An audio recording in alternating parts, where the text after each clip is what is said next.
Ê, sao nó biết tôi chắc họ chơi oxy nó nhiều dầu họ đẹp họ nói họ chơi oxy tôi sai có sai oxy nó trong hạ cho nên nó nhiều dầu đó tôi sai đê luôn hiện chữ luôn nó thì là có phân cho tôi nó thì chả nó thì cái này mình nhỏ này nó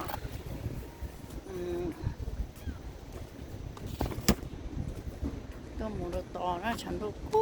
rồi nè chả nó lỡ chợ khó và khó chế nó lúc nó nè thì chả nó cho nhỏ bài đồ to nó đó chả nó cũ thâu không nữa cái sọn cái chữ nó phải tuổi luôn đó xa mông cứ để phải chợ tua phải tỏ phải bự so hộp theo to nó cái tua bự to nó có sẽ chặn nó phải mà tôi cho là sẽ cứ ôm mộng nó như tôi xì trong cái nhỏ nó nhưng chả là nhưng mua tăng cổ mỏ nó mua mặt nó rồi năng cho kỹ năng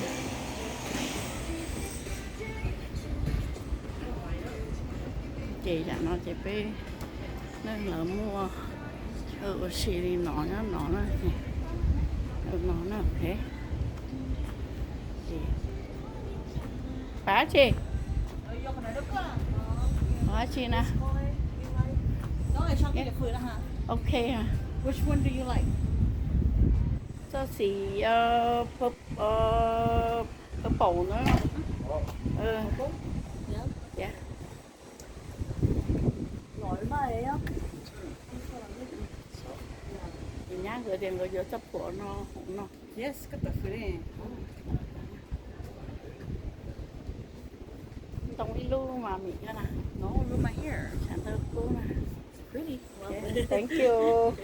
nhá gửi cho nó đọc của nó ok alo tôi cho họ đưa chị với tôi muốn xe thì mùa họ tử thì nhưng thay chỉ đua họ nữa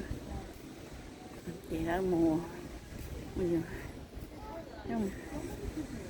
mẹ ơi nếu dỗ pi này thì lấy mùa cho họ từ tôi mùa xì lợi nhưng dỗ pi ta lời nó mỗi xe chỉ lợi dỗ nhẹ xe chỉ lợi dỗ pi sư chị ở dỗ mẹ nó nhẹ ở xe dỗ kha chị bé chuyện bác kha chị phân ở phong nhiên bác đồ bé tả lý xuống nó thế chị bé tôi cho họ là có chờ là oxy nè này sai tí cho lẩu lẩu tôi oxy chứ chỉ là cho lụa đấy nó là muốn nhóp nó xấu thế mang có chỉ mang có kỳ trăng có chỉ lo sai bí kỳ vậy có chỉ lo thể á rồi cho bí kỳ vậy có lo thể nghe nó bé sẽ lấy mũ đó vô bí nữa cái lấy mũ ấy sẽ vô nhẹ chỉ có muốn nhẹ chỉ muốn thể đâu rồi bảo nhẹ cho mà muốn có gì không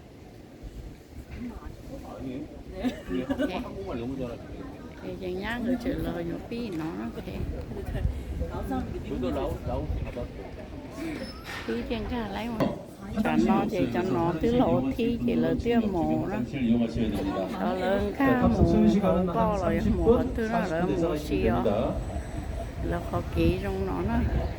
자, 없으시면은 thế chị 몇 가지 안내 말씀드리겠습니다. 자, 지금 이 철문으로 입장을 하실 겁니다. 철문으로 나오실 때는 이쪽 문은 닫혀 있을 거예요. 그래서 좌측에 trong khó cho 옆쪽으로 nhang của 나와주시면 tôi 됩니다. 있어 chị 자, 탑승장은 여기서부터 300m 거리에 위치하고 있습니다. 안쪽 승강장을 이용을 해서 도로로 이동하게 됩니다. 정동진 역은 열차가 다니는 구간이기 때문에 이동 시에 안전이 매우 필요합니다. 자, 승강장 안쪽에 들어가시게 되면은 바닥면에 파란색 안전선이 있습니다. 안전선 바깥쪽으로 바다 방향 쪽으로 안전하게 이동을 하여 주시기 바랍니다. 자, 탑승 시간이 정해졌기 때문에 입장은 바로 하실 겁니다. 나오실 때 개별적으로 관람비 촬영을 해주시면 됩니다. 자, Bên lấy còn thôi. 웹부서에서 나눠드린 탑승권은 안에 들어가시면은 bé chỉ là tôi thấy chờ nó thì lời hậu đây chưa muốn đâu là thả là ổ đỡ lên nó thế nào đỡ lúc nó với chị ơi chỉ chân đỡ chị sao tôi thấy chờ nó ok như tôi chỉ ở tôn địa cho nó ngồi chơi rồi nó cho lù xài lù mà cái tôi tàu nó cho nó chơi thông rồi chơi lỡ tới chờ nó lỡ xỉ ở là ổn đỡ được lúc nó sẽ chỉ muốn nâng cho lỡ thải nữa để chịu chỉ chơi nhá có vào lái à do để chúng mấy từ đó là nó có thải thì có do hóa chi nhau nếu bé tới chờ tí đi nữa nó chỉ từ giờ hầu chỉ là chủ đại rộng đó lúc nó cho lúc tới chờ nó là trong cơ li nữa là chủ lúc nó cứ là ổ đỡ đây ổ đỡ nó hầu là lúc nó cứ nơi cho nên chỉ chân tới chỉ tôi chỉ tao tới chờ cổ li nó thế nào họ lời cho nó là chỉ sâu nó đỡ mì cà thế là sâu thì cho đỡ cổ li nó thế nào thì tôi ổ đỡ nó chỉ mấy tương nhóm để nó rồi dù liệu ấy chỉ có dầu nó to đó rồi là nó ấy chỉ có dầu nó to đó rồi chỉ cho bé mồng tập với mà lấy mồng nó chỉ bé mồng với mặt thay này đó chỉ là dầu nó cái lò hậu tiền nó chỉ với mà nhau nói chỉ cho tiền để nó cho mong với bạn phải nữa thì cho mong với bạn nó thì cái cua nhau còn nó nó sẽ xó rồi dùng xó thì cái cua 63번 고객님, 주문하신 메뉴가 나왔습니다. bún bế mùa nó mơ xí hậu anh chị sẽ bế mùa đi chả này mà thay rồi nó xáy nào thế nó chỉ lợi Put it down, put it down. lò nó nó Put it more. nó chỉ hậu nó nó chỉ quá chỉ là hậu nó ok